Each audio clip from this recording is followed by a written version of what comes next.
You're listening to XVGM Radio.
welcome to XVGM Radio, where the bits keep coming. I'm Mike. And I'm Justin. And this is episode 39, REMIXXX.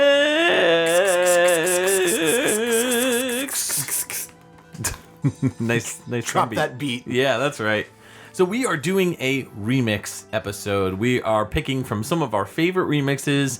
We're diving deep into our memory banks and nostalgic memories to pick some classic tracks and also some tracks from some games that you might not be aware of. But keep in mind, a lot of these tracks are very super popular. Oh yeah, so especially from some of the stuff that I picked. A lot of these are just really old favorites of mine that I like. It was one of the things when we first put this podcast together. I was like, I want to do a remix episode at some point. I don't care when it happens. Yeah, but I want to do it. This episode's been a long time coming. Yes. I think we were talking about doing this in like the first 10 episodes, and we had other stuff come up. Yep. We kept pushing it and pushing it out, and then finally Justin was like, yo, we gotta do this. And I'm like, yo, we gotta do this. So we're doing it. Yep. Yeah. And I'm really excited for what we got here. Yeah. No, it should be some good stuff. Before we get started with the episode, I did have a quick clarification that I wanted to issue about an episode that... Actually, this is something that I've been meaning to talk about for a couple episodes, but it was one of those things that I figured out when we were in the closing part of editing the episode. So keep in mind, this show is very heavily post-edited. We take out the... No, you guys naturally sound amazing. We take out all the ums, the uhs, a lot of the silence, a lot of the grammatical stuff. There's not a lot of that. We're generally pretty good about being motor mouths, but at the same time, sometimes we're talking too much. That's why we do a lot of post-editing. So in the final parts of putting the episode together, everything was good to go. We were ready to go, and I basically releasing the episode so it would be released on time. The Castlevania episode, the Oddities, Castlevania Oddities 36, right? One thing that I caught very last minute, literally while the episode was rendering, was the Beatmania 2DX 13 Distorted. That is the name of the game, and if you look at the show notes, it's correct there. We accidentally started talking about it like it was a PS1 game. That's right. It is not. It is a PS2 game that came out in 2005. So just wanted to do a quick clarification on that, just so people knew that they're like, wait a minute, that's not a PS1 game. Yeah, so that Bloody Tears remix that DJ Yoshitaka did, it was actually from Distorted, which came out on PS2. Yeah, good stuff. Yeah. Now that we're all right with the world. Yeah. So what track did you bring us in on? So we came in on a track, if you didn't quite recognize that was a remix of a Chrono Trigger track. Yes. Chrono Trigger, of course, coming out in the SNES in 1985.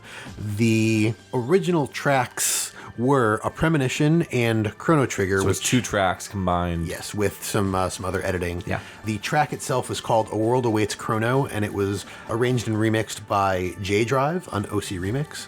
And the original composer of A Premonition and Chrono Trigger were Nobuo Uematsu, Noriko Matsueda, and Yasunori Mitsuda. I have a really funny story. Really? So, well, I think it's funny.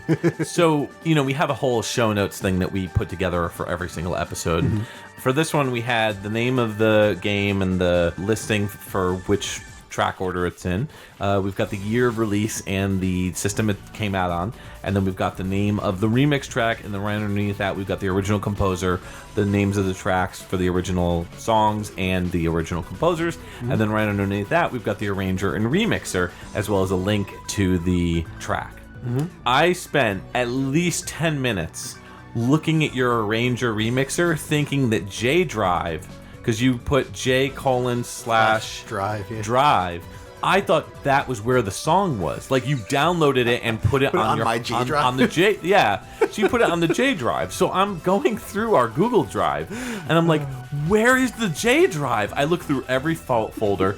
I was 2 seconds away from texting you when I realized the OCR link was right there. I click it, and I was like, I'm an idiot. He just put up a link. And he was just mentioning what the name of the person was. Yes. So I felt like a real moron for about 10 minutes.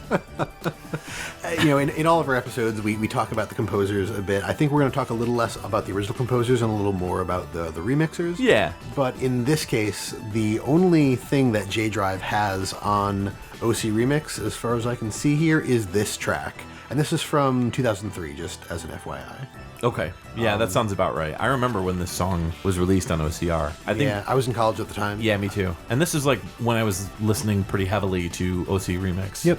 Yeah. Yeah, I think a good number of the remixes that we're going to hear from OCREMIX are from the early 2000s here. Yeah. Because that's, I mean, I started listening to OCREMIXes, I want to say in high school, because I'm pretty sure they came out sometime in like middle or end of high school for us. Yeah. I mean, I graduated in 2001. Same here. So, yeah, that sounds about right. Yeah. And it's when I was probably the heaviest into VGM. Like before OCREMIX, I listened to a lot of like MIDI files and whatever I could find on the internet. Yeah. And I wasn't really one of the kids who just left the game system on to play or like recorded it onto a cassette tape. Right. I mean, occasionally, yeah, when I really liked the song or when I just really wanted to hear that Gradius 3 song. But for the most part, it was going online and seeing where I could find files that I could listen to the music online. And this was before people were really heavily downloading MP3s. Oh yeah, I mean it was the Wild West. I mean if you wanted to listen to video game music back then,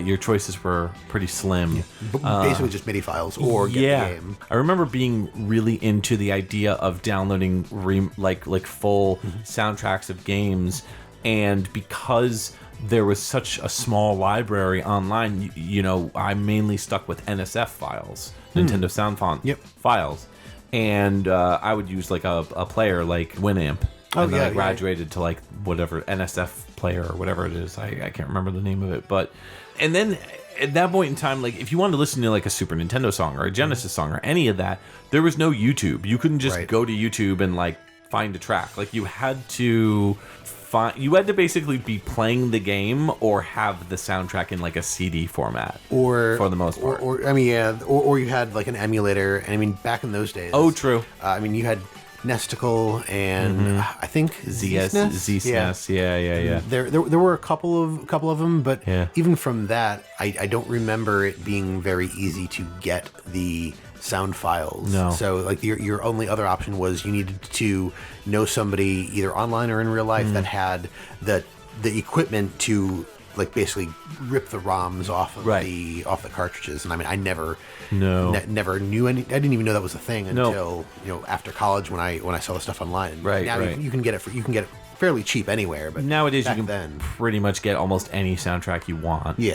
If you that too. Yeah, I mean, like even we just did that episode where we played the track on our Patreon episode for October, where we played a Zelda Link's Awakening, the new version on the Switch. And we got a track from that. Like, that was unheard of back in the day. It's not like if you had like a GameCube game and you wanted to listen to like the Smash Brothers soundtrack, like the full soundtrack, you'd have to wait for them to release the CD. I was going to say, much. Like even at that point, like they might be releasing CDs back in like definitely not the 80s and not much in the 90s. You weren't getting soundtracks released. Not here. In Japan, definitely. Japan's always been a big embracer of the video game music scene. And that didn't really trickle through here, at least on a major scale, until OCREMIX. Right. So they were kind of like the founding fathers of, VGM remixes. So that is kind of the history, the very brief history. So this track, I definitely remember listening to it back in the day. This track it's a really good remix that keeps it faithful to the original, but at the same time it adds kind of like a mysterious vibe to it a little bit. Yeah. What do you think of the track? I suggested it, so I clearly really enjoy it. No, I mean, and as a fan of Chrono Trigger and the music thereof, this track blew me away when it first came out because it was not only was it just a remix of a Chrono Trigger track, it was a remix of 2 Chrono Trigger tracks. Right. And that was just really cool to have them mashed up like that. I think that's really my favorite part about this is the fact that it's multiple tracks mixed together. For sure. And I think we actually have a few things like that coming up. Yeah. And I mean, we've talked about Nobuo, Uematsu, Yasunori, Mitsuda, and Noriko Matsueda before. So pretty much just like Square composers, Final Fantasy, that type of stuff. Absolutely. Yeah, so we talked about them before, so we don't need to dive into them. All right, so I guess we'll move into my first pick. This is from Super Mario Bros. 3. I know it's a super popular game, came out in 1990 on the NES. This track is called Battle Rocks. And the original composer is Koji Kondo. The song is Enemy Battle. And the arranger is M.I. Evil. And this track came out in 2003.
Hey, you are back, and that was Mario Brothers 3 of the Super variety. I was going to say, Super Mario Brothers. That came out in 1990 on the NES. That was Battle Rocks. That was the name of the arranged track by M.I. Evil. And that came out in 2003. The game originally came out in 1990 on the NES, and that track was Enemy Battle by Koji Kondo. I'm so glad you picked this track. All right, really? Yeah. This is in my playlist as well. Oh, that's funny. This is in my remix playlist, and this almost made it into what I was going to pick. Okay. But it's just the ones that I picked are the ones that I really wanted. Yeah, So when I saw you had this one, I was like, thank God. I love this song. It's so good. It's so awesome. It's so perfect, too. It is. Yeah. Like it's funky, it's rocky. Like you've got I really love the sax that's in this. Oh yeah, for sure. It sounds really, really good. And the one thing that I don't actually know about this track is whether or not there's any actual live instruments or if it's all synthetic. That's a good question. The keys and the organs you can tell are synths, but I feel like they were chosen on purpose to sound like that. Mm-hmm. The thing that I actually love about the organ, especially towards the end, is it reminds me a lot of like Boston, the classic rock band. Yeah. This track is so much fun. Yeah. No, it really is. It's a fantastic version of this song of the original. You know, it's got a lot of influences from various different types of music. Mm-hmm. It's definitely got that big band kind of vibe, the jazzy big band vibe, but it also has a little bit of funk. It's got a little bit of ska, in that middle section when it kind of breaks down, and you get those keys that kind of come in too. Those are surprising. I never ever predicted that those keys would come in that little organ. Yeah. And it doesn't sound like Moog or anything. It's not like super 70s, and it's not like anything from like anything modern. It's just, I don't know, like jazz keys, but done in a little bit more of a classic era. You know, it's not like a twinkly piano. It just sparkles. It shines. It's a great track. So the guy who did this, his name is Am I Evil? That's his arranger name, his handle. His name is Stefan. He wrote, I made this remix in the middle of the night, still a bit drunk after a party but full of energy, although the alcohol may have affected my soloing at the end. So, yeah, that's pretty funny. When you go to... This is a track that was featured on OCREMIX back in the day. Oh, yeah. I think that's one of the reasons that I have it. Yeah, same here. I remember seeing it like on the front page, and it was just like, ooh. Yeah, pretty much like back then, any song that would come out, like now there's just too many. Like I haven't been on OCREMIX in years to find like new stuff. Well, not exactly. I'll get back to that. But I did find a new song for this episode. But, you know, going back through the list, I mean, just like searching now, pretty much any, like a good chunk of games that you would possibly want to find something from, you'll probably find something. Yeah. So it's a different world because, you know, back in the day, everybody just covered the classics. You know, the Marios, the Sonics, the Zeldas, the Final Fantasies, the Mega Mans, you know, all that stuff. And I guess our tastes kind of reflect that in this episode a little bit, because a lot of the stuff that we picked from is very heavily oriented to less obscure stuff. There is a couple obscure tracks that we're picking this episode. It kind of comes with the territory in the world of remixes. Like generally people are going to remix what they like. Oh, for sure. And even on top of that, like I had a friend who had submitted a number of things to OCREMIX, and some I don't remember if anything actually got accepted. I'll have to see if I can remember his handle and look it up. But there was a few things that I know just didn't go over because they were good tracks, but it was, you know, a song nobody's ever heard of from a game nobody's ever heard of, and if people aren't looking for and listening to your music, then it's not going to go anywhere. So like the only way to really get big is to, you know, do the popular stuff, and then when people know you, then you can kind of do some of the other stuff. Like if you look at Am I Evil's repertoire, they started out with Zelda and Secret of Monkey Island and Link to the Past. Seventh Guest, I remember it, but that's pretty obscure. I was going to say, I don't know if that's obscure or not, because I know it, and I don't know a lot of obscure things. I know of it, but I don't know too much of it. I did just watch a review on it, but no, you know what? I'm going to contest that a little bit, because I feel like you're correct if you're talking about back in the day. Oh, yeah, but now the floodgates are open. Oh, man, no. I mean, it's, the entire world of VGM is way more open now. So like, that does not hold true any longer. Oh yeah. I'm sorry. I think I was talking about that in like present tense. In like the present tense. Yeah. Right. No, you're completely right. Yeah. Like, nowadays, people are more open to different types of VGM and different remixes. So like, you can get away with a lot of that stuff. But back then, if you weren't doing something that people had heard of, or people don't know you, then your stuff doesn't really go anywhere. I still feel like that model fits though with video game music cover bands. Like of all the bands that we talked to two so far that we've had on the show, right? And both covered, for the most part, pretty popular stuff. Yeah. So I still feel like people want to hear from those types of bands. They want to hear the classics still. They don't want to hear the super obscure stuff because they don't know it, you know, like they may not know it. People who are going to these conventions and stuff, you know, a large majority of them may not necessarily be like VGM fanatics. They may just be the people who want to hear, you know, like Aquatic Ambiance or something, or, you know, Sticker Brush Symphony or whatever. But anyways, so Mario 3, I don't think we need to talk about Mario 3. It's one of the greatest games ever made. And Koji Kondo, I think we play almost every episode at this point. him and Nobuo, you know. They're in there. And talked a little bit about Am I Evil as well. Yep. So I think we covered all our bases to be able to move on to your next pick. Yes. So my next pick is going to harken back to the Justin's Picks episode, because I believe I played the Gemini Man stage on that episode, and then I mentioned how I like that track because of this remix. Oh yeah, so this clever. So this is Mega Man 3. Came out in the NES in 1990. The track you're going to hear is called Gemini Salsa, and this is a remix of the original song Gemini Man Stage by Harumi Fujita and Yasuaki Fujita. And the arranger remixer on this is, I always used to call him McVaff, I always used to call him McAfee. McAfee? I always used to say, like, off of the antivirus. Yeah. Well, I've been spelling it wrong because I always thought it was MCVAFFE. Oh. I just found out literally this evening that was a typo. And when I went to the OCREMIX page, it's MKVAFFE. And we'll get into that when we get back. Sounds good.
Welcome back. Put those chips away. You've had enough Gemini salsa for one night. Delicious. That was Gemini Salsa, a remix of Gemini Man Stage from Mega Man 3, which came out in the NES in 1990, composed by Harumi Fujita and Yasuaki Fujita, and arranged by McVaff.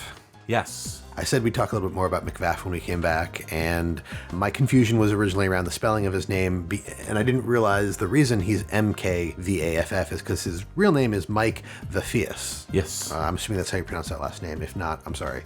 But so the way that it's written is it's still McVaff, but I guess I just never picked up on that when I was younger. This track was also released on OCREMIX in 2001. I really like that you picked this song based on the fact that this song got you into the original Gemini Man song. Yep. That's pretty neat.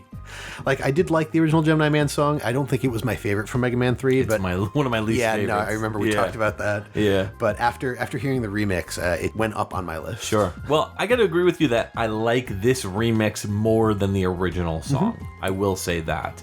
I really like the jazz kind of calypso vibe to it. Really super chill. I mean, if you had Jade singing over this, it would be like a perfect evening. Maybe we can make that happen. Yeah. Some Jade over a nice Gemini salsa, some wine, some white wine, some shrimp and white wine. Oh, geez. Here we and go. your lover at your arms. Cascading kisses down your neck. Jeez. But I think my favorite things about this, and the saxophone blows through the distance. Oh no, there's no sax in the song. There should be No sax or violins. That's true. Anyways, I love the piano in this one, particularly at the beginning. You get a lot of that, just sort of like it's not a glissando, but like a lot of the grace notes and stuff. If this is somebody actually playing a keyboard and not just being put into like a MIDI synthesizer, which it sounds realistic, so who knows? If this is truly technical piano skills, then they are very good piano skills. I also think the flute is really good, but what gets me more than the flute is just the backbeat. Yeah. And that the bass notes on the piano, the da da da da da da da. Yeah. But yeah. It carries the song a totally different way. Yeah. It doesn't sound like what you would expect it to sound like. So yeah, it's a new, fresh take on this track. I dig it. Agreed. Yeah.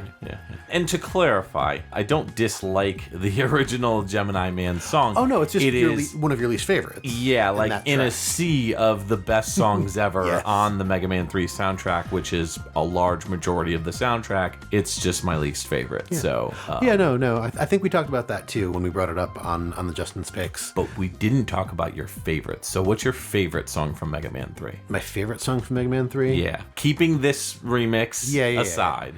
Probably the stage select. No. Really? No, really? Snake Man, actually. Yeah? Thinking back, Snake Man comes back a lot. I like that one. I'm going to say either Hard Man, Spark Man, or Shadow Man. Shadow Man's definitely up there. Probably Spark Man. Spark Man just has that awesome dance. The dance, do-digga-do. It's got that awesome, like, if Iron Maiden was a techno band, like a 90s techno band. So. That's fair. Yeah, no, Hard Man is definitely up there. I mean, like you said, that entire soundtrack Phenomenal. is actually really good. Yeah, so. Snake Man's good, Magnet Man. I mean, the whole list of tracks is good, so you can't really go wrong with a Fujita jam. All the Fujita RMs. non-related or married composers. just happen to be two Fujitas. people named Fujita with their last name. So I think we've talked a bit about them as well. Just to we have. We talked about them entirely on the Disney episode, the Disney that's right. Capcom episode with Robin Pixels. Purnell from Rhythm and Pixels. Yes, sir. And then we also talked about them, I think, on the Game Boy episode. We've talked about them quite a bit. Yeah. Pretty much anything Capcom. Yeah, they're usually coming up. True. So, looking at McVaff, if you take a look at his profile on OCREMIX, you'll see that their first remix was in 2000. They remixed a Super Mario Brothers song, the Overworld BGM, and they just went on to do a ton of really good stuff. They've got a lot of Final Fantasy remixes in here, predominantly Final Fantasy VI. That was a hot one. Everyone used to do stuff for 6. Yeah. I mean, Realms Weepy Loop is another. Is another remix by McVaff that is in my playlist. I have a lot of his stuff. Yoshi's Island 2. Yeah, I'm pretty sure I have a bunch of his stuff too. Yeah. But most recently, he's still active. As of 2018, there is a track from Final Fantasy VII. It's a remix of Cosmo Canyon, and I was talking to Mike about this during the break. I need to get back into looking at stuff on OC because that Cosmo Canyon is my favorite Final Fantasy VII track just of all time. Yeah. And so if one of my favorite remixers remixed that track, I need to listen to it. So definitely. We'll get to that later. All right, so it looks like we are getting a call on the Patreon hotline. Alrighty. So let's go ahead and take a request. Caller, you are on the air. What track would you like to hear on our special remix episode? And, tell us a little bit about why you picked it. Hey, Mike. Hey, Justin. This is Chris Murray, longtime listener, second-time caller. I'd love to hear the Smooth McGroove cover of the Moon theme from DuckTales on the NES. DuckTales was one of my earliest childhood cartoon obsessions, and I also loved this game, especially the Moon level. This is such a wonderful and unique take on a truly awesome track. Thanks. Catch you on the flip-flop, Time Pants. Nice. You know what's really funny is, so another friend of ours, Chris Murray and I went to, he didn't actually go to our college, but he's a longtime friend of mine. I've known him since college. That See You in the Flip-Flop Time Pants, me and a friend of ours, Brian, who is going to be on the show in the near future, both he and I used to say that all the time. And we had a conversation earlier about that See You in the Flip-Flop Time Pants, and nobody can remember why we said it. It was just one of those phrases that we came up with, and we cannot figure out why we said it. But anyways, yeah, so this is Chris Murray's pick. Thanks for calling in, Chris. That was DuckTales on the NES, came out in 1989, and the track is the Moon theme, or the Moon as it's simply called. It's called Moon Theme A Cappella by Smooth McGroove.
Welcome back. That was Chris Murray's pick of DuckTales, the 1989 NES game. The arranged track that you heard was called Moon Theme Acapella, and it was an arrangement of The Moon by Hiroshige Tonomura.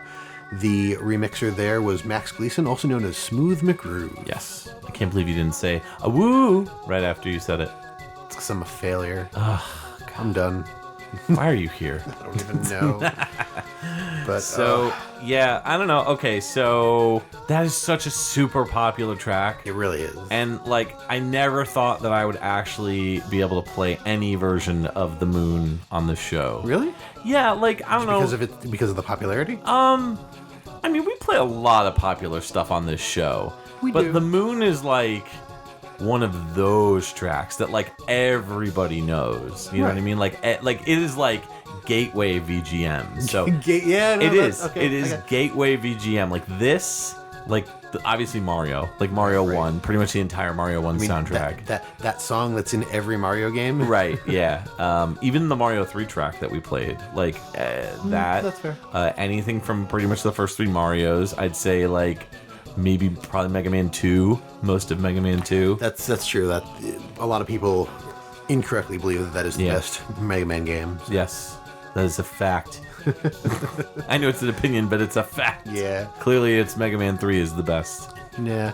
No, I guess you're right. I don't really feel like that should limit us from playing it. Oh, for sure. It's one of those things like it's like being a DJ on a radio station and playing like I don't know, 40? like Metallica Enter Sandman. Gotcha. You know what I mean? Like it's one of those songs that you're like, ugh, I gotta play this. All right, it's a great song, but I mean, this track itself, it is sort of transcended just VGM at this point. I could see that. I yeah. remember it was a while ago. I made a post in the XVGM Facebook group, which has probably since been forgotten. But when the new DuckTales series that started in 2017, Yeah. For one, it's really good. For those I've heard it's good. Yeah, for anybody who likes DuckTales and is like, oh, a new DuckTales, I don't know. Like it is really good. I love the original DuckTales, and this new one is fantastic. The story arcs over the course of the seasons are really good. And if you're gonna watch it, I'm sorry, maybe cover your ears for the next 20 seconds because I'm gonna spoil something. At the end of season 1, we find out that the boy's mother is stranded on the moon, basically. I won't go into details on how, but in season 2, one of the first episodes is actually about her on the moon and whatnot. And my wife and I always watch TV with closed captioning because it's just easier to have stuff on the screen. We can hear fine, but sometimes you can understand what they're saying better if you can read it. And at one point, Della, who's the Huey, Dewey, and Louie's mother, she's on the moon. She's trying to figure out how to fix her spaceship to get off the moon. And a song comes on, and I immediately recognize it. And then I see in the closed captioning, it says, DuckTales NES Moon Theme plays. And I lost my mind. I was just like, I couldn't believe it. Like, I love this song. That's and so they're funny. like, they're not only like playing it, and it's not the 8-bit version, like it's an updated, modernized version. I love that it says closed caption DuckTales NES themes plays. The NES Moon Theme. Yeah. I was just like, wow. I can't believe this. That's like, to just, for how much VGM has like sort of kind of come into its own in the modern age, I was just blown away. And then on top of that, throughout that episode, she is humming the theme at different points, and it's just like it's this cool little nod that I really, really loved. And it's one of the things, like, I loved the show before that, but that made me love it so much more. That is super cool. But yeah, I was a Rescue Rangers kid. Oh yeah, no. Oh, for sure. Disney Afternoon, like all that. Oh, stuff. yeah. I loved all of it. I remember watching the DuckTales movie, and the cartoon movie, and I was like, this is not bad. And then the show came on, and I don't know what it is about that show. It never hooked me. And then and then the game came out, and I never played the game because I didn't like the series. But like, dude, Rescue Rangers was my jam. That was the best. I mean, we talked about this on the on the Capcom episode. I think I like Rescue Rangers more than DuckTales, but I really enjoyed. Like, I watched a lot lot of DuckTales. I mean, Rescue Rangers was my jam as well. Like, Gadget was really cool. Yeah, Gadget was the best. Yeah. Well, I was a huge fan of Chip. I loved Chip. He was great. I did warm up to DuckTales a little bit after Darkwing Duck came out because Darkwing Duck did tie in with DuckTales. So... Funny trivia, it was not meant to originally. Oh, really? Yeah. Launchpad, despite the fact that Launchpad was in both shows, he's also in occasionally... What's the one with Baloo? He's also occasionally been in Tailspin. Oh my God, that's right, yeah. But according to the creator of Darkwing Duck, they weren't meant to be in the same universe. Huh. They eventually decided to make them in the same universe because, I mean, Darkwing Duck and Gizmo Duck, that's just an awesome crossover. Yeah, for sure. So, the composer on this one, not the arranger, but the composer. Yes, Hiroshige Tonomura.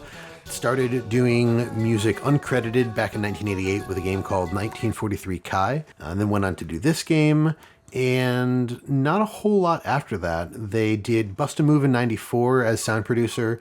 They did music director in Ray Crisis Series Termination 2000, and their last proper credit would be music support in Magic Penguin, The Quest for Color in 2002. There's a 2007 and 2010 game, but it's I Want to Be the Guy, the movie, the game, and I Want to Be the Boshi, which, as we know, are just composer credits. Right. Or original music credits. Smooth McGroove, better known as Max Gleason. He is a gentleman from Oklahoma, and he is a acapella YouTuber. Basically a guy who he's got long hair, he's got a big beard, big bushy red beard or whatever, and he usually has his cat with him in the videos, and he's been doing this probably since like 2011, 2012, I believe, and just making videos where it's just him and the different layers of the songs.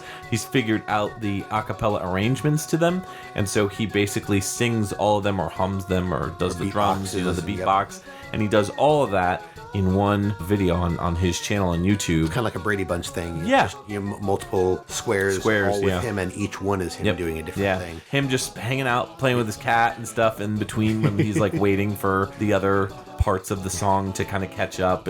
It's pretty super cute and adorable, and the tunes are great. I mean, he does a fantastic job. I feel like he pitches it up a little bit, and he does some pretty heavy modification on his voice. It sounds very natural and yet very robotic at the same time.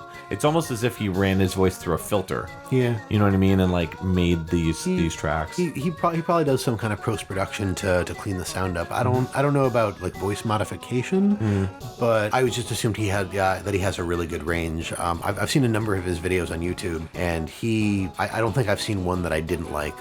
He does a cover of One Winged Angel, which is really good. He's done pretty much, if it's a popular piece of VGM, he's probably done it. Yeah, he's apparently been moving more into rapping about games, or he started rapping about games and then he moved to acapella, so maybe that's what happens. But I guess he had a band, they didn't work out, so he tried to do this, and that's kind of where he ended up. You can also purchase his tracks on Bandcamp. Yes. He has a Bandcamp. You can listen to his stuff on YouTube for free, but if you'd like to own any of his music, you can support him and purchase that stuff on Bandcamp. That is smoothmcgroove.bandcamp.com. And I want to give a shout out to Chris Murray for sending us this track. We didn't actually have the track. We were going to buy it, and he ended up purchasing it. Gifted it to us. So thank you very much, Chris. Thank you. Yeah. So let's move into my next pick.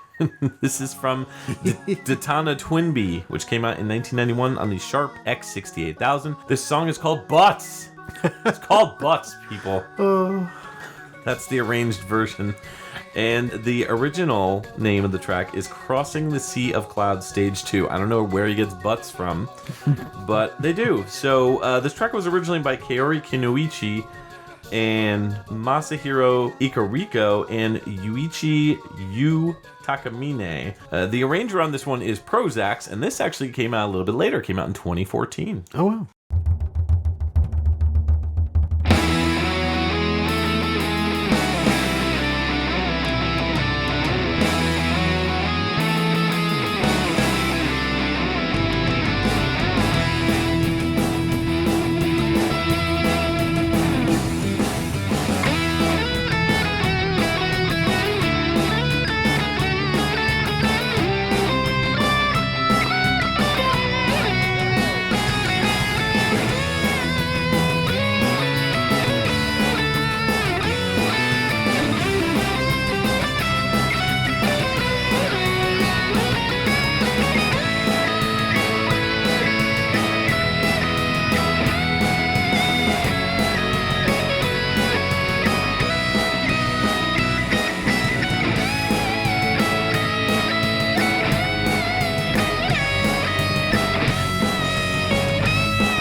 Hey kids, welcome back to XVGM Radio. That was Detana Twinbee, the 1991 Sharp X68000 port of that game.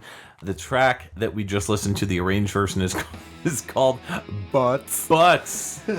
B-U-T-T-S. Don't tell your parents you heard that nasty language on XVGM. The original composers were Kaori Keniuichi, Masahiro Ikariko, and Yuichi Yu Takamine. Yu is their nickname. So, Y-O-U. Yeah, Y-O-U. Yep. And the original song was called Crossing the Sea of Clouds, Stage 2 BGM. The arranger was Prozax, and that came out in 2014 on OCR. OCREMIX. Yeah. So, that's fairly recent. What do you think about that track? I mean, so shreddy. Like, oh, yeah. Like shredded cheese. Shredded cheese is pretty accurate. I found the guitar tone to be definitely some cheese whiz going on. It's super slick production. Oh, yeah. It really kind of brought me back to, like, not quite hair metal, but, like, in that era. Yeah, that's fair. You know? It doesn't feel like hair metal, because No. hair metal, you often get like the power ballads and stuff. Right. But yeah, no. This is some super shreddy metal. Yeah, but stuff. Really uplifting, really high production. The game starts off, Twinbee comes out of a building, like a regular street building, flies up to the song that almost sounds like the Superman theme a little bit, and then he hits the moon, crashes into the moon, moon splits in half like a piece of cheese, just like cracks open, and then he slumps back down to the side of the building, the front of the building, and right there's a sign that says Detana Twinbee. This only came out in Japan, obviously. Sharp X68000 port for this. I don't know that much about the game. I wasn't able to understand the cutscenes because it was all in Japanese. Right, but right. From what I understand, it's one of those, this princess shows up. She got green hair, super anime. Help me, Twinbee Kenobi. You're my only hope. That sort of thing. So It's just like the other Twinbees vertical shooter. Yeah. Cool. Yeah, flying around from top to bottom of the screen and, shooting super colorful stuff. The graphics are great. It looks like a Super NES game. That's pretty much all I could really say about Detana Twinbee. I was digging this track. I was feeling the song. I have not heard the original, so I assume that the original... I probably have heard the original because I think I have played the arcade port. I think this also came out in the Saturn as well, if I recall, as part of like a 2-pack of Twinbee games. So I'm pretty sure at one point in time I had that and I listened to it and, not bad, but pretty serviceable. That's most Twinbee music. Personally, I prefer the Parodius music to Twinbee. They're both cute-em-ups, but I like Parodius a little more. That's fair. Yeah. That's fair. I'm not familiar with the Twinbee series. I'm familiar enough with the character, and I know what it is, but Sure. never really played any of the games. Hearing the music from the opening earlier, and then hearing knowing that that's the sound of the game, and then hearing this, just wow. Yeah. Just wow. Good stuff. Very good stuff. So the composers on the original, Kaori Keniuichi, only did 3 games, including this. So Biomiracle Bokute Upa in 1988, that was a Famicom game that came out. I believe it also came out in the disc system as well in 1988, and then was the sound designer on the TMNT Hyperstone Heist game in 1992. Nice. Masahiro Ikariko started off their Konami career in Snatcher from the 1988 release, did composition. Followed it up with a couple different games. Metal Gear Solid 2 Solid Snake in 1990 for the MSX2. Vulcan Vulture in 92. TMNT Hyperstone Heist in 92. They were also a sound designer on. And then continued with games like Poppin' Twinbee in 1993. They did sound design. Sparkster in 94. They did sound design. That's Sparkster. That's the Genesis game, right? Or no? Yeah, there was a game called Sparkster on that. There was also a game called Sparkster on the SNES. Silent Scope 3 in 2002, just to kind of flash forward, they did sound effects on, and then Silent Hill the Arcade in 2007. They did sound production on. Their final game was GTI Club Super Mini Festa in 2008, where they did sound design. Yuichi Takamine only did 4 games, including Detana Twinbee. I'm going to give you a guess as to what one of the other games is. Hyperstone Heist? You got it. Yeah! Salamander 2 in 96, and Battle Trist in 1998. They did sound programming. Cool. Salamander, that's another name for, or that's also known as Life Force. Yep. Okay. So, they wrote, the frustratingly fun shooter with the bright and upbeat music has been kicking butts for a long time. Today, it's ready to rock your butts in a similar fashion. Butts. There's this guy, Larry, who I guess was a judge for the OCREMIX community. Oh, yeah. So, he wrote a little sidebar thing about this, and he said, on the sentimental side, I discovered OCREMIX a month after the remixer exodus of 2002, when Vert and Prozax both requested their OC remixes to be removed. The bad feelings behind that have long since gone away, so when Dan submitted this great solo mix, I also thought it would be great to have his previously removed mixes be part of the collection once again, to coincide with posting this. Luckily, Dan was down with having his old material re-added, and many months later when OCREMIX 3000 was actually close, I had the 11th hour idea of asking JD Harding and Vert if they were cool to re-add their removed mixes, and they too were all systems go. They were always an important part of OCR's history, and with their early music now back on the site, it really feels more whole. It went on to say, before I get into this mix, I'll say that as a judge, I never care if a submission is overmixed or rarely mixed, as it doesn't affect my judgment of a submission, but as a VGM fan, I always love when we get remixes that fill gaps in our community coverage. It took a long time to get remixes for the first Mega Man Battle Network, Super Mario Sunshine, and the Twinbee series, but we're finally here. Maybe one day we'll also have mixes from Contra 4, Echo Defender of the Future, and the X-Men arcade game, aka X-Men. Yeah. Onto the mix. Thanks to Prozax for bringing us our second X68000 arrangement. Well, this was at the time of writing in 2014. Great job on this, Dan. Didn't expect anything less. This one's another fine example of a spirited and personalized rock cover that keeps the structure and tempo of the source intact while changing the instrumentation and textures and adding live performance flourishes and original writing ideas to take things beyond super close cover territory. For a shmup soundtrack, the original song's already got an upbeat, happy feeling to it, but there's just a little intangible something about this rock approach that gives the song a little more of that soaring, break loose feel.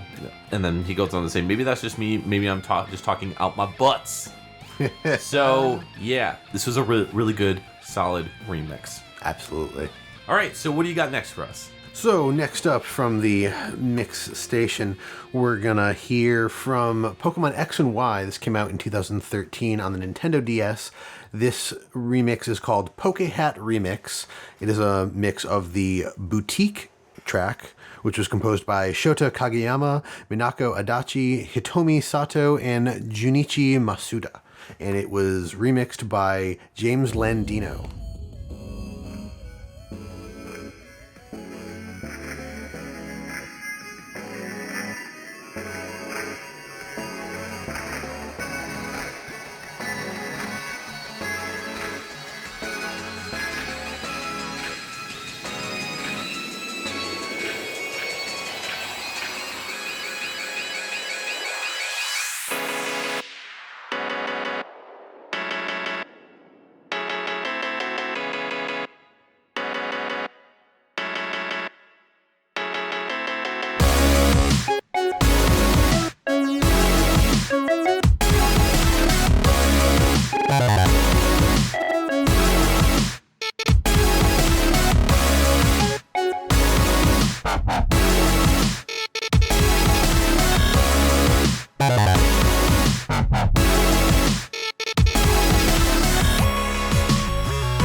All right. Thank you for sticking around. That was a Pokemon X and Y track. The game came out in 2013 on the Nintendo DS. The track you just heard was called Poke Hat Remix, and it was originally called Boutique, and by Shota Kageyama, Minako Adachi, Hitomi Sato, and Junichi Matsuda, and it was remixed by James Landino of Gamechops. You know, I just realized we did not have nearly enough air horns in this episode, nor did we have any like ba ba ba remix ba ba ba ba. You know, like that's the air horn. Yeah. Ba, ba, ba, ba. Yeah, remix. Ba, ba, ba, ba. Yeah. So we'll have to start overcompensating from this point forward. Yes, clearly. That's what people want to hear. Yes, more air horns. Yes. It's like more cowbell. Yes, exactly. You gotta have it. This game I'm not at all familiar with. Obviously, Pokemon XY? Not my thing. But I was digging this version of this track. Yeah? Yeah. Pretty slick. I agree. This is how I like a lot of my techno. I mean, this is a bit slower than what I normally listen to. In the world of techno, I find this to be a lot more relaxing, just kind of like chill vibe. Okay. But it's very, very synthy. It's also fairly chiptune-y, which is interesting because X and Y weren't... I mean, the DS does plenty of chiptune stuff, but, sure. I mean, at this point in the game's life cycle, you're no longer restricted to strictly chiptunes, which is great, because there's a lot of stuff out there for the Nintendo DS or the 3DS that's more orchestral, and that still sounds great. But Pokemon meaning Pokemon? So, to be completely honest, I haven't touched Pokemon since X and Y. I didn't play Sun and Moon or Ultra Sun and Ultra Moon, so I'm not 100% sure. I'd have to talk to my wife, but I have a feeling that Nintendo has more or less stuck with the chiptunes for as long as it's been on handhelds. We'll see what happens with Sword and Shield. Actually, I think when this episode comes out, Sword and Shield will already be out, so maybe we'll know. All right, then. It comes out... From where we're recording this, it comes out in a little over 2 weeks. Oh, okay then. So good to know. Yeah.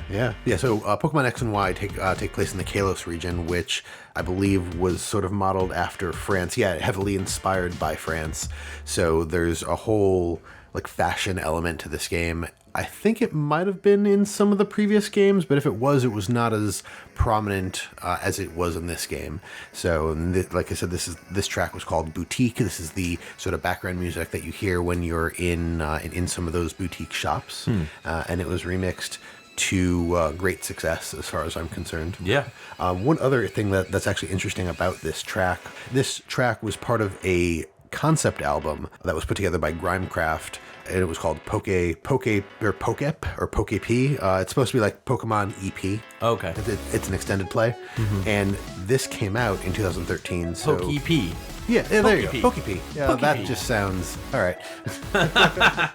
But so, sorry, not everything on this album is from the same game. It's all Pokemon related music. Right. But this album came out in 2013, the same year as X and Y. So this was a pretty quick turnaround. This was a hot track at the time, I would say. Yeah. Pretty neat. Nifty. Now, Gamechops, they are not OCREMIX. They are a remix company or group that was, I think, started by DJ Cutman, no? Yep. Yeah. If he wasn't the one that started it, he is like their premier DJ, their premier artist. He's pretty good. I've seen him at MagFest. Okay. The one time that I went. I like him. I think he was on OCREMIX back in the day, wasn't he? Maybe. I remember seeing DJ Cutman way back in the day at like one of the first Too Many games.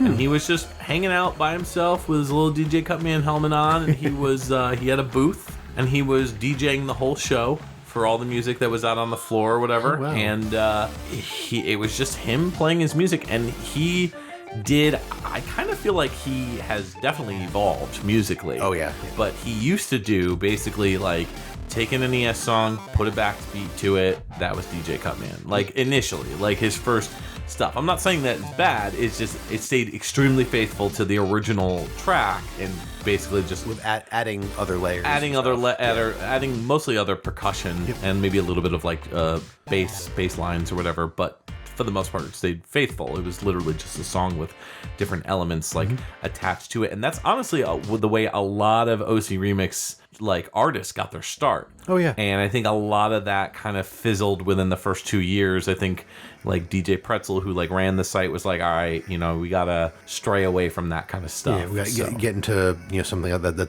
has better production value. Right. I mean, like, I remember the first time I heard like Protricity do like Spark Mandrill's theme, and I was just like blown away because I was like, oh my god, it sounds so metal. It's like almost real, you know, like it was one of those things. Yeah, so, yeah. Yeah. He's done a bunch of albums on Gamechops, and, you know, there's a ton of artists on Gamechops. It's a pretty successful site. Oh, yeah. I've purchased many an album from them. Yeah. This obviously being one of them. I've got a couple. Yeah. All right. So the composers of the original piece, you've got Shota Kageyama, started out as a composer on Luminous Arc in 2007, and then went on to do a lot of the Pokemon stuff, starting with Pokemon Soul Silver in 2009, and then being part of all of the Pokemons right up to Pokemon Let's Go Pikachu in 2018. And so we'll see if they're on Pokemon Sword and Shield. Perhaps. It's not on Moby Games, but the game's not out yet, so... Word.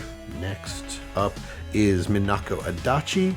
Started in 1996 on RoboPit as a music composer. Went on to do some stuff for Capcom.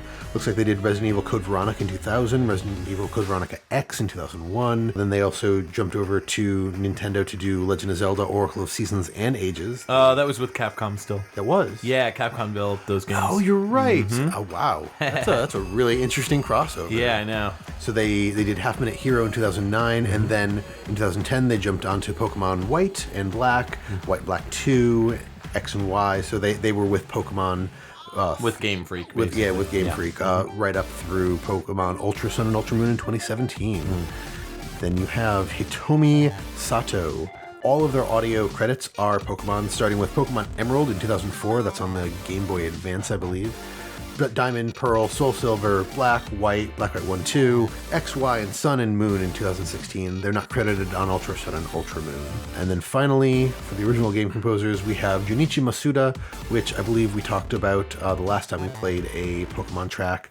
They started doing music on Mendel Palace in 1989, Mario and Wario in 1993, and then after a few other forays into other things, they did Pocket Monsters Midori and Pocket Monster Ao and Akai. That's red, blue, and green for Japan in 96. It came out over here in 1998. And then just every Pokemon after that. I'm not going to go through them all because I've pretty much listed them all previously. All the way up to Let's Go Pikachu in 2018. And I'm sure that they have stuff on Sword and Shield. This is the originator of the Pokemon musical sound. Yes, you got it. And then we have James Landino. A little bit harder to find some of the stuff that folks have done on Gamechops. He's a Bandcamp guy. Yeah, well, exactly. Yeah, he's got his own Bandcamp. He's out of Boston, Mass. Yep. He's actually done some remixes of some Smooth Groove stuff. I see a remix of Vampire Killer from Castlevania, some Undertale stuff. He's got a lot of really good stuff. Yep. Yeah.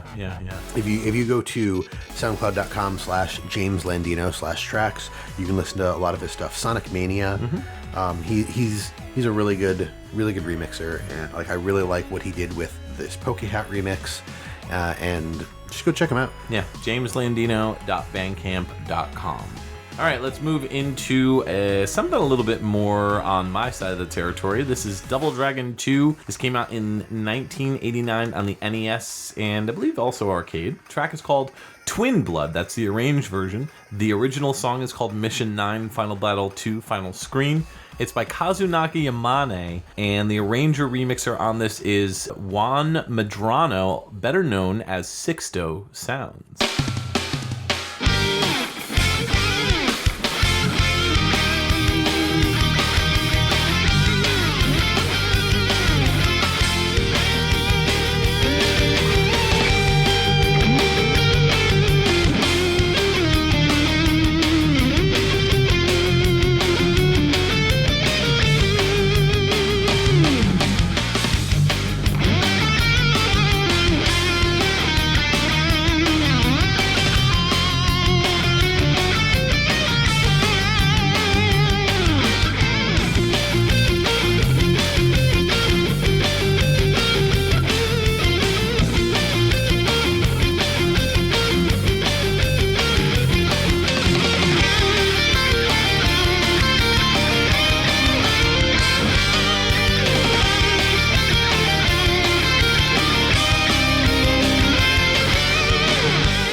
right, welcome back from that banger of a track. That was Double Dragon 2, the 1989 NES and arcade game that was Twin Blood. That was the arranged version of the original song Mission 9 Final Battle 2 Final Screen by Kazunaka Yamane. And the arranger remixer is Sixto Sounds, also known as Juan Medrano. So I've heard a ton of Sixto Sounds. His remixes are awesome. He actually kind of got me very quickly back into OCREMIX because I heard his stuff as well as like SSH, which he was like a really heavy guitar, like super speedy guy. Yeah. I hadn't really heard much of his work on OCREMIX. I mostly heard Sixto Sounds. So when I heard tracks like this, he's got a Castlevania 2 remix of Bloody Tears, which is really good, which has like an organ in it and everything. So he does some really, really good remixes, or covers, I guess you could say, because it's all rock guitar and everything, like heavy metal. And this has a real groove to it too. I mean, it's got like a nice chug. It's more along the lines of hard rock than metal. I mean, the guitars themselves are very like heavy metal driven, but I feel like when it gets into that groove, like it's very like hard rock, very classic sounding heavy metal, late like hard rock turned into heavy metal a little bit. Yeah, I was gonna say like the Daytona Twin Beat track was more like, there was a lot more shredding and a lot more like fast finger on the guitar. Yeah. And this one was more just like I agree, like hard rock, heavy metal. Yeah. Trying to think of a band to compare it to, and I'm at a loss. It's really rocking. Like, yeah. I really dug this one. I encourage anybody to check out Sixto Sounds. He's done also a bunch of tracks for like remix albums. So OCR kind of graduated from like doing these onesie twosie tracks to doing like actual full-on albums. And I remember like when they started coming out, I think I downloaded like maybe one or two of them, and then there just became too many and I just kind of gave up. There's a lot of them that are really good. It's funny because I don't remember this song in the game because when I was younger I never beat Double Dragon 2. I was just gonna say, I never heard the song growing up because I never got that far. No, and it's in like pretty much the final boss. And going back, I had to go and re-listen to the original soundtrack and going through, and I'm like, wait a minute, was this actually even a song on the soundtrack? And then I found it towards the end, and I was like, oh man, this is awesome. So it kind of like got me reinvested in the Double Dragon 2 soundtrack. Double Dragon 2 was the first Double Dragon that I played, just in general. Played on the NES, and I don't know, I always went for sequels. I never went for the original game. Aside from like Mario and Metroid, and Zelda, I guess you could say. I never really went for the originals. So I never, at that point in time when I was a kid, I never played Mega Man 1, I never played Castlevania 1, I never played any of that stuff. So it's weird to go back and listen to the originals and be like, oh, why is this so iconic to so many people? I mean, it's good, but it's not as good as the second. And I guess that's just a matter of opinion, but I think it also has to do a little bit with nostalgia too. You know, you always love the first album that you hear by a band when you fall in love with that album. That's fair too. Yeah, he's done some really killer remixes. One of my other favorites he did was on Mega Man 9. He did High Voltage, which was Plug Man. Oh, yeah. And that's my favorite song on Mega Man 9 is Plug Man. So it's cool to see somebody do a remix of that. So I would suggest checking that one out on OCREMIX. He's got a ton of songs on there. Go check him out. Again, his name, he's listed under Juan Medrano, but his remix name technically is Sixto, that's Sixto Sounds. He also goes by Tadakichi, but you'll find him under Juan Medrano. So, Kazunaka Yamane, mostly known for doing stuff with Technos. Started off with Super Runner in 1987, doing music for that, and then followed up with the Double Dragon 1 soundtrack. Later on did Shingen the Ruler in 1989, and then Double Dragon 2 The Revenge in 1989 as well. The Comba Tribes in 90, he did the music for that. That later got a Super NES port. Super Double Dragon in 92, he was the composer. Shadow Force in 1993, he was the composer. And then he did Shin Niketsu Koha Kunio-kun, which is one of the Kunio-kun games. That's the one for Super NES to beat 'em up in the Kunio-kun series. And then Shadow Force, again, also a beat 'em up as well. and then followed it up with Double Dragon 4 in 2017. Oh, yeah. They brought back the original composer to do the soundtrack. So very cool. Really cool. So it actually looks like we are getting a call on the regular request line. Let's check it out and see who that is. Yeah, Janine, can you forward that over to us, please? Hey, XVGM Radio, what can we do for you? Guys, you gotta help me. I'm being chased by Magitech armored soldiers. Can you play me a track from Final Fantasy III? Sure. Hey, isn't this what's-her-name, Tina from Final Fantasy VI? No, that's my name in Japan. I'm Tara Bradford from Final Fantasy III. Well, technically, Final Fantasy III did come out in Japan, and so you're referring to Final Fantasy VI, Would which... you just play the damn song already? Wow, okay, that was rude. Yeah, well... Want us to play a track for you and you're rude to us, well... Well, I mean, she did sound like she was being a bit harassed, so... I suppose. Let's pull up something from Final Fantasy VI. All right. This came out on the SNES in 1994. The track we'll play is called Deserted Industry. It's a remix of probably one of the most popular Final Fantasy VI tracks, Wild West, by Nobuo Uematsu, and the arranger remixer on this is Beat Drop.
y'all doing? I'm Tex McMax. And boy, are you gonna love what I got for you. Or what? Have you ever wanted to remix all your favorite video game music together into one tasty song? Well, have I got the solution for you. It's the VG Mixer. Just drag and drop your favorite video game tunes on your laptop into any flashy drive. Then plug it in to a state-of-the-art VG Mixer, blending device, and voila escargot, VG Magic. Listen here to Hot Dog Storm on the arcade and Global Gladiators on Genesis combined. Are you ready? Yeah. Cool. Are you ready? Next up, how about a dash of Marble Madness on the Genesis and Clacks on the NES?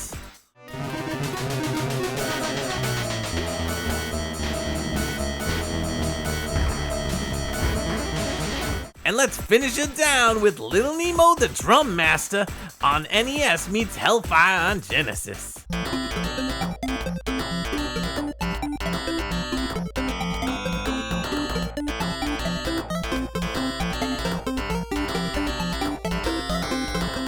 Order yours by calling 1-900-VGM Mix. That's with Dos X's. Kind of makes me want a beer there. Get it done? Call today. Warning, bleeding from the ears is common. See a doctor if bleeding doesn't stop after 24 hours. May cause gas, bloating, diarrhea, or fun.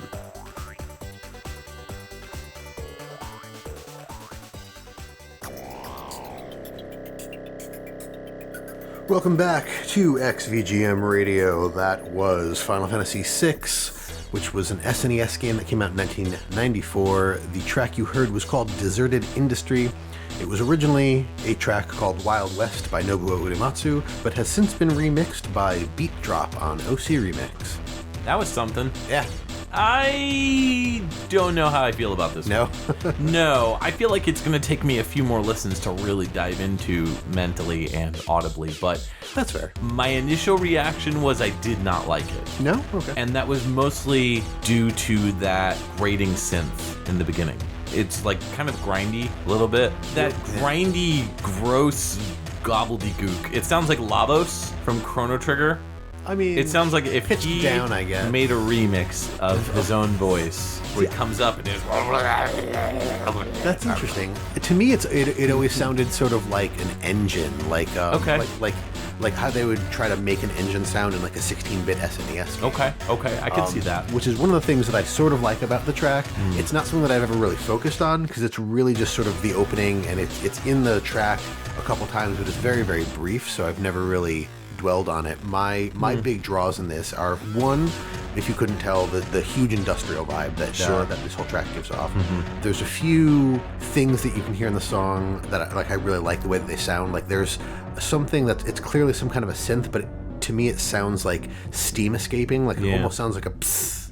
Probably like a percussion, like a snare or something. I also really like how near the middle of the song they use that filter to really mess with the sound, and then it leads into that breakdown. I don't know, they do a lot of really interesting things, not necessarily musically, but audibly. Like they do some really neat stuff with the sound.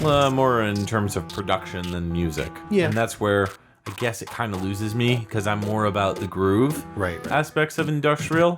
And so if I can hear the groove, I'm usually down to party. But if I get kind of lost in that like production aspect of it, I kind of tune out.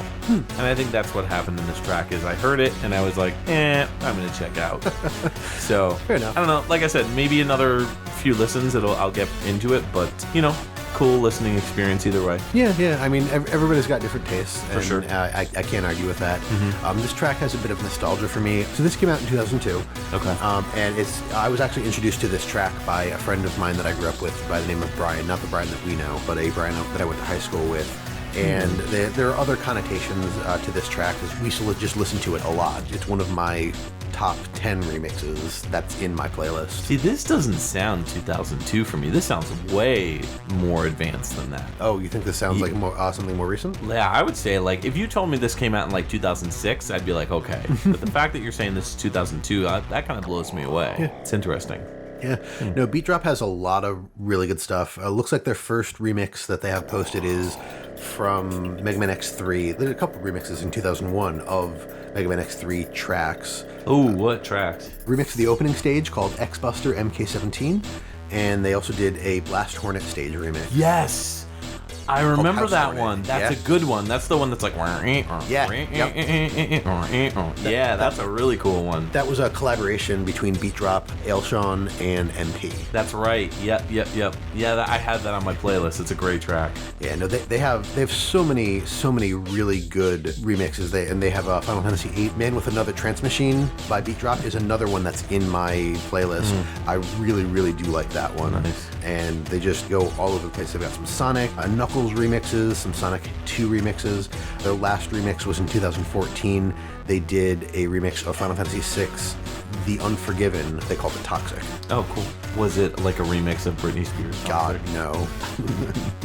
But yeah, no, I mean, this track just in general, I have nostalgia to this track, and it has a lot of qualities to it that I really like and that I can sort of like pick apart and really sort of dive into. Sure. And then Nobuo Uematsu, the original composer, needs no introduction or really anything else. We know him as the god of Final Fantasy music and grandfather of Rad Racer.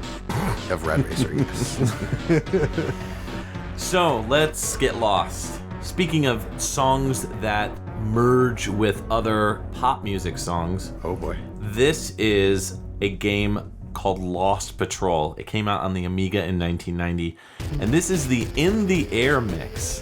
The original composer was Jonathan Dunn. I also see a listing here for Chris Glaister. This is the only game he did. The arranger is Maki, also known as Marcus Legray. And I'm going to put Phil Collins down because he is the inspiration for this track. That's fair. All right. So yeah, let's go ahead and listen to In the Air mix.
All right, welcome back from that 80s smooth adventure. That was Lost Patrol, the 1990 Amiga classic.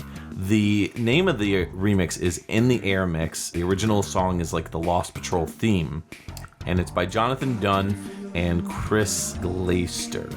And the arranger is Maki, also known as Marcus Legray, and that was inspired by Phil Collins. Very clearly from his track In the Air Tonight. Obviously, totally new lyrics. Yep. I really like the production value on the vocals because they focused on making it sound like Phil Collins. Like Phil Collins. Yeah. Not quite as many layers as Phil would use for his 80s stuff. He generally would like pitch stuff really like high up. Like he'd record probably, I would assume, like at least 3 or 4 vocal lines and just layer them on top of one another. That's why you get that weird kind of like almost like Phil echo effect in a lot of Phil Collins music, especially during the 80s, because that was like the big thing. So, but then the drums here also have that sound that we kind of talked about on the previous episode, on episode 38. Oh, yeah. With Matt Creamer. The snare that cuts off unnaturally. Right. And so it's pretty neat to hear the sound of the 80s come back to this Lost Patrol track. I remember having this song, not this remix, but the original song on... The theme? Yeah, the original theme on a CD that a buddy of mine gave me. He was super into Amiga music. Like long before, like he was the guy that was on all those websites, on the Amiga websites, tracking down MP3s back in like 2004, 2005, like around that era. And so I remember he would just like hand me burn CDs of amazing Amiga music. And that's how I got into Amiga tunes. And C64 stuff and like all sorts of stuff from like Chris Holzbeck and Jonathan Dunn and Barry Leach, yeah, like all those like awesome like C64 era Amiga composers and everything. So it was really cool to hear this song in a new light because I hadn't heard it in a while, and so it was one of those tracks where I specifically went looking for an Amiga song because I had picked an Amiga song that we couldn't play because it was part of a demo. And we tried to not do... It was like a technical demo. Right. Not like it wasn't an actual game. Right. So we try to do actual games here on the show. And so I scrapped that, even though I had a really funny story, and maybe I can save it for like a Patreon episode or something. Oh, there you go. Yeah. But this Lost Patrol track is still pretty nostalgic for me of that time. Late in my college career where I would just drive around with friends listening to Amiga music. So it's good times. The game itself is a survival action role-playing game. It's got like strategy elements to it, and it was published by Ocean, which makes sense because Jonathan Dunn is involved. He pretty much did like a good chunk of the Ocean software music. This came out on the Amiga and the Atari ST, but it also was created for DOS. So yeah, the game is set during the Vietnam War. It takes place in the year 1966. U.S. helicopter is returning from like a break in action and ends up crashing in the Central Highlands. So there's 7 U.S. survivors, and they don't have any radios, but they got to get across about 58 miles worth of terrain with booby traps and all sorts of stuff. You know, soldiers shooting at them and whatnot. So there's different types of action sequences in the game. There's the hand-to-hand fighting. There's battle sequences where you have like a machine gun. You gotta shoot bad guys down. Hand grenades can also be used. There's a grenade section, and there's a sniper section as well. So there's also a minefield too. Yeah, pretty nifty. But it's not a game that I've played. I've read some about it. It's not like tongue-in-cheek like Cannon Fodder. It's more... I would say it's more realistic in that aspect as far as the game comparison to actual history. Yeah, interesting. Yeah, pretty neat. Jonathan Dunn has been on our show before. We've talked about him on various different stuff. He's done a lot of like licensed stuff like RoboCop 2, Jurassic Park, Cool World. He did the drivers for the music, Mr. Nuts. So his final game was Narco Terror in 2013. He took a 10-year break in between, then he got credited for the Narco Terror music that was actually in the Ocean Loader 4. And the arranger, Maki, has done some remixes, not too many, but has done Artura, Cauldron 2, Crazy Comets, Dizzy the Adventure, so very clearly a European guy. Oh, yeah. Otherwise, his name is Marcus Lagre. Goes by the name Maki, so you can check him out on OCREMIX. Very cool. Yeah. Well, let's move on to another super popular thing that I'm going to play for us. So next up I have a track from Castlevania 2, which was a 1988 NES game. The track we're going to hear is called Tears of Blood, and it was originally called Bloody Tears, composed by Kenichi Matsubara. And this one is by good old Joshua Morse. Sweet.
Welcome back. That was Tears of Blood, a Castlevania 2 remix. Castlevania 2, of course, coming out in 1988 on the NES.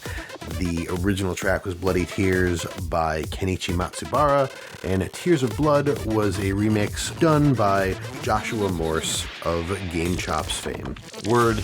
Yes. I mean, Bloody Tears is one of my favorites of all time. Oh, is it? Oh, yeah. Top 5. Top 5. Top wow. 3. Wow. Wow. Wow. Top 3 favorite VGM songs of all time. Oh, wow. Oh, for sure.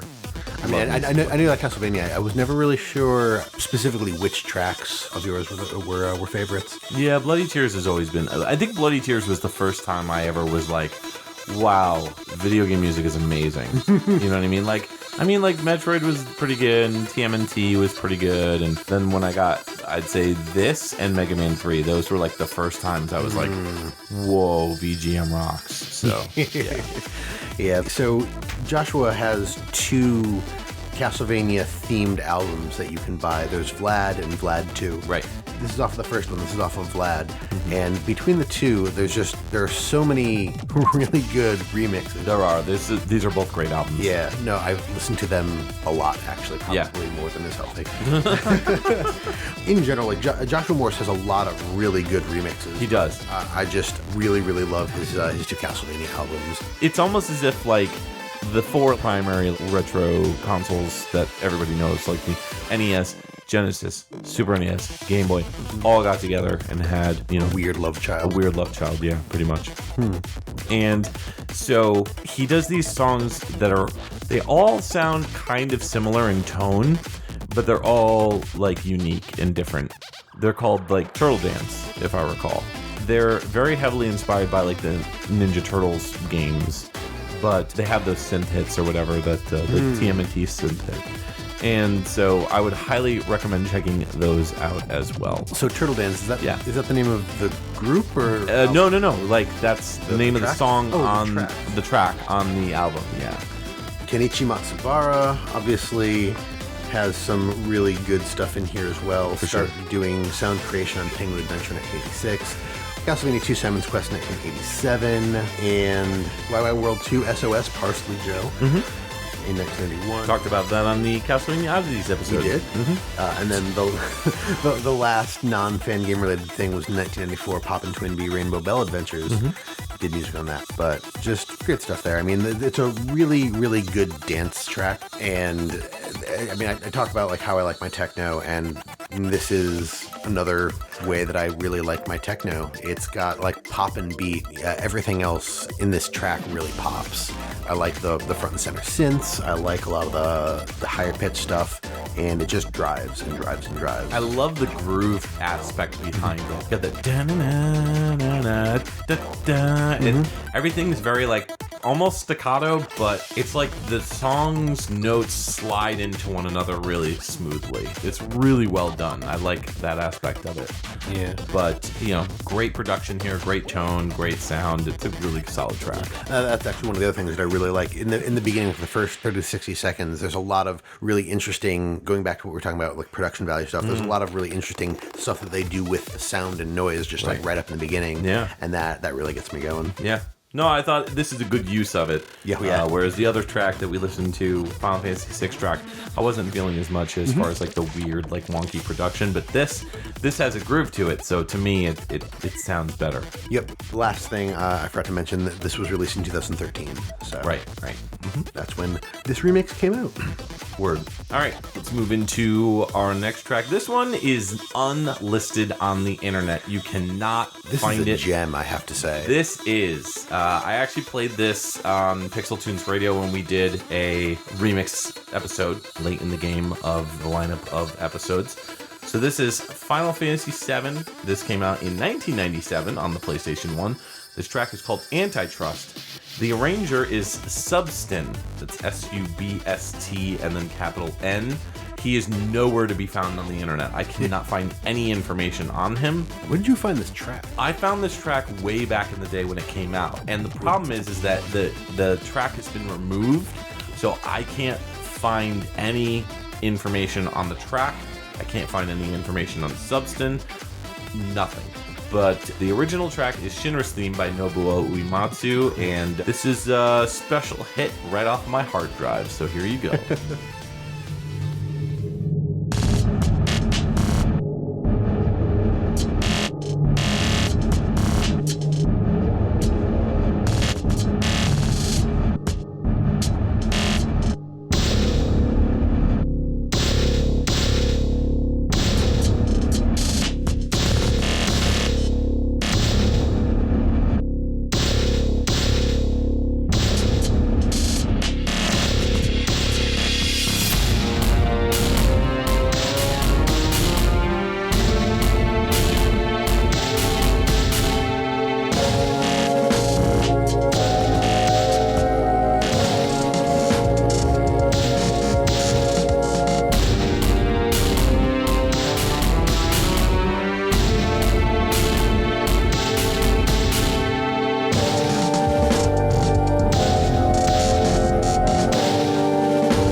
Hey, you're back, and that was Final Fantasy VII, the 1997 release that came out on the PlayStation 1. The original song is Shinra's Theme by Nobuo Uematsu, and the arranger is Substin, who we can't find any information on, so we won't have much to talk about there. And the track is called Antitrust. That's the remixed version. So as I said earlier, before we started the track, the only way that you could hear the song is on this podcast, or on Pixel or on the Pixel Tunes radio episode that we featured on. Literally, that's the only way you could find it. I don't know why. I don't know what happened to it, but it's been pulled from OCREMIX years ago, and I happen to have it. And it's interesting because I remember putting that episode together with Ed, and I was like, oh, I need to find this song, and I could not find it anywhere, and it was driving me nuts. And I'm like, this is such a good song, I need to share it with everybody. I was like, I have to play this.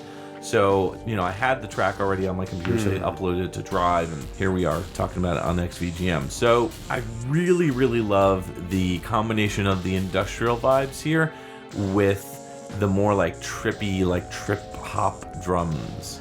Yeah, you yeah. know? So to start, the first thing that I noticed that I'm keeping from this song is all of the digital distortion effects they used. I think they did a really, really good job, and I really like how much was in it there. And it's not just like one effect. There's a lot of different digital distortions. Yeah. And especially towards the end. Yeah, and it's really, really cool. The other thing that I noticed is somewhere they didn't use this bass drum a lot, maybe like once or twice, but there is a bass drum sound that is literally the same bass from like a Nine Inch Nails song. I think it's off of Year Zero. Okay. But like I heard it and immediately was just taken to Nine Inch Nails, and then they used it for like 2 hits, and then it was gone. I was like, what? But it was really cool. I like the sound of it, of this song. Like it really keeps the feel, like that really grimy corporate feel of the Shinra's theme, and just takes it to like the next level of these are bad people. You talk about the Gemini Salsa track kind of being the definitive version of the Gemini Man theme for you. This is the definitive version of the Shinra's theme for me. When I hear Shinra's theme while playing Final Fantasy VII, I hear Antitrust. I hear those big beefy booming do do da do da boo da da do da do drums. I hear the crazy staticky electronic matrixy stuff that's going on there. So that's pretty much it. I don't really have that much else to say about this song. Final Fantasy VII, great game, one of my favorites of all time. Yep. So I agree. I don't think I have a whole lot more to say about this track other than like I wish that Substin had stuff on. Like I wish I could find more stuff by this person. Whatever happened, whatever reason that they pulled their stuff from OCREMIX, I'd be interested to know the story as well. Where did your music go? What did you do? What happened, dude? There's got to be a story there as far as what happened to them. So if you're listening to this, Substin, we'd love to hear your old stuff. Bring it back for us. We'd love to listen to your music one more time. I think I just found it. What? VGMixArchive.com. 2 hours later. So we did a little digging just now, primarily Justin. And Justin, tell everybody what you found. I found a website called VGMixArchive.com that appears to have 5 unique tracks from Substin. So to clarify, VGMix was a website right around the same time as OCREMIX, but it came afterwards. And I'm almost 100% sure that it was started by Vert, by Jake Kaufman. Oh, Vert and a few other people left OCREMIX. Right. So and they had all their stuff pulled. Right. They had all their stuff pulled, and I think they put it on VGMix, but VGMix eventually closed. Right. And that music disappeared. So I guess somebody took the time to archive all of it and put it up. So Substin's music is on there. There's a few remixes. Looks like there's Antitrust, which is listed twice. There's Blackfoot, which may be Cosmo Canyon. Destroying the Mako Reactor, also Final Fantasy VII Substin. Then he did a track called Pig Iron on Mega Man 2. And The Situation Is This on the RC Pro-Am. So I'm sure we'll dive deep into these tracks. They all are quoted at being 2004, which totally makes sense. Willing to bet that Antitrust came out around 2004. Yeah. I used to go on VGMix a lot because it was like, if you wanted the heavier stuff, like for metal, a lot of it was on VGMix. That was like the website you would go to for heavy metal and industrial and that type of stuff. So hey. Yeah, that's really cool. Pretty neat. Good find, Justin. Yeah. Speaking of good finds, Yeah. I'm going to close us out for this episode with a Sonic track. So, Sonic the Hedgehog 2, the 1992 Genesis game.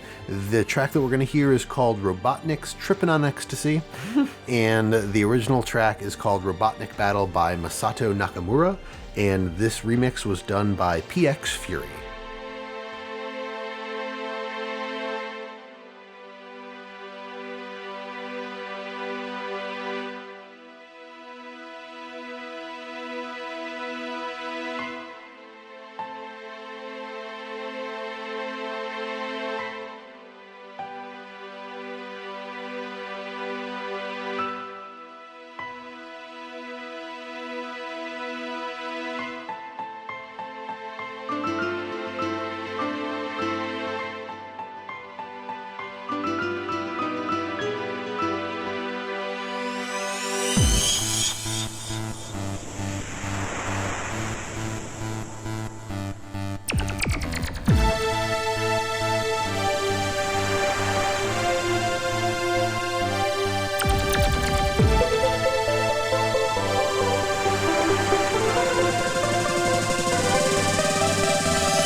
Welcome back. That was a really good closer, I think. Yeah. Sonic the Hedgehog 2, 1992 on the Genesis. Robotnik's tripping on ecstasy and having a good time. The original track was Robotnik Battle, composed by Masato Nakamura, and this remix was done by PX Fury. I've never heard of that remixer. Yeah? No. They only have 2 remixes on OCREMIX. Okay. When did this one come out? This one came out in 2002. Okay. And then they have a Bahamut Lagoon remix that came out in 2003, and that's it. Okay. They also have a YouTube, but there isn't really a whole lot on the YouTube. So this is either a case of they had more stuff and they had it pulled for whatever reason, or they just really had these 2 tracks. Maybe they tried so hard. So there's a an entry on OCREMIX for this track posted by the judges panel, apparently, or there is an evaluation posted by the judges panel. And one of the things that they say about PX Fury is the way that they do their remixes is to, put something together and workshop it and work on it, and they don't submit it until they feel that it's 100% done. Sure. So it's entirely likely and entirely probable that they only have 2 tracks on here because they only really got those 2 things to get them to a place that they were happy with them. And I mean, some people, like, that's how they have to do things. Some people just kind of like, they put stuff out and see what sticks. But for as polished as this is, I mean, if that's the quality that he's looking for, that's a really high bar, and I appreciate that. Yeah, for sure. It's a pretty chill track. It's very relaxing, and definitely like the opposite of that Antitrust track. Nowhere near as busy, but just the right amount of flow and feel to it that kind of makes it feel wholesome. Yeah, and relaxing. So that's fair. Yeah, I really like the flow of this song, just sort of musically. Like, it both starts and ends with this really nice piano. Yeah, and then it kind of goes from that into more of the dance feel. Like, you get that almost klaxon sound, that meh, meh, meh, meh, as it's getting into the techno portion of the song, and then it just kind of goes from there. And it's one of the things that I've always liked about this song. This is, again, another song that's been in my remix playlist for a very, very long time. This was actually introduced to me by a friend of mine, John, because I never really listened to a lot of Sonic music, and this was just something that he had found one day and was like, yo, listen to this, and I did, and I was like, oh, I don't know a lot of Sonic stuff, but this is really good. Right. That's cool. So I think that's going to do it for our remix episode. It is. Yeah. I think we need to pick our favorite tracks. Yes, indeed. This is going to be tough. It is. So you go first, Justin. What's your favorite pick? Out of everything, I'm going to betray myself and go with that Antitrust track, because it's just, it's so different, and it's so hard to find. Like, now we can go online and we can find it, but beforehand, like, you sent me the MP3 and I was like, oh, this is so good, and I'm glad I have it now. And that's just a totally different level of special, but it's such a really cool and interesting twisting of that original track. I really liked it. Yeah, that's my pick as well. No surprise there. Nice. Yeah, Final Fantasy VII Antitrust, just such an amazing remix.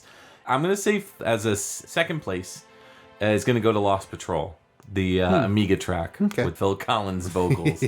I really love when remixers do add in vocals. There's a Punch-Out theme that's done by a cover band as well that's really good. Yeah. And they even have like the Punch-Out, like, they have the lyrics written about Punch-Out, and then they have like the little like Punch Out, and then it cuts in the like all the sound effects and stuff, and then it goes into the riff and everything. It's really, really well done. We'll have to see if we could find that and post that somewhere too. That's really cool. I think that's OCREMIX as well. If I'm going to pick a second one, I will probably go with Deserted Industry, just because it's a song that amps me up. Right. Word. So, we'd like to take a moment to thank our Patreon patrons, without whom this show's continued improvement would be impossible. They are Alex Messenger, Scott McElhone, Cam Worma, Dan Lawton, Chris Murray, Kung Fu Carlito of the Heroes 3 podcast, Jordan and Anson Davis, Chris Myers, Llama Adam, Jeremy Rutz, Peter Panda, Bedroth, Nick Davis, Brad Austin, Mixmaster, and the Autistic Gamer 89. If you would like to become a patron, you can sign up at patreon.com/xvgmradio. There you can see the different tiers as well. Just $1 gets you a thank you and access to our monthly live shows. You can visit our website, xvgmradio.com, where you can listen to all the episodes and learn more about your hosts, as well as any of our guests or composers that we've had on the show.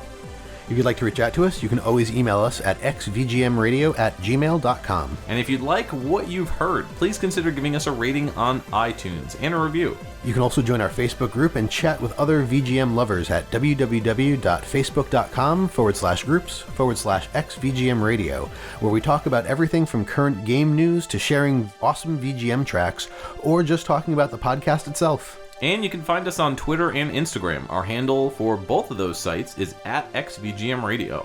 If you don't have any other social media or just want to try something unique, check us out on our Discord group chat. Links will be in the show notes.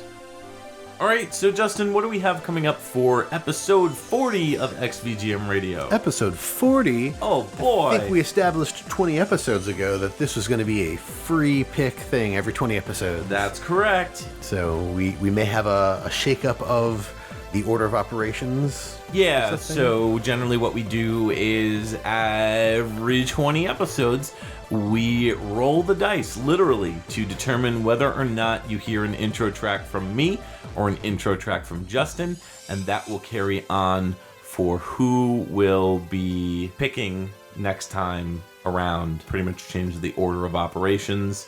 Or not. Yeah. When we did episode 20, it ended up being, however that one came out, it didn't change anything up. It did not. Because you introduce the odd-numbered episodes, I introduce the even-numbered episodes. Right. So, we'll see what happens. Yeah.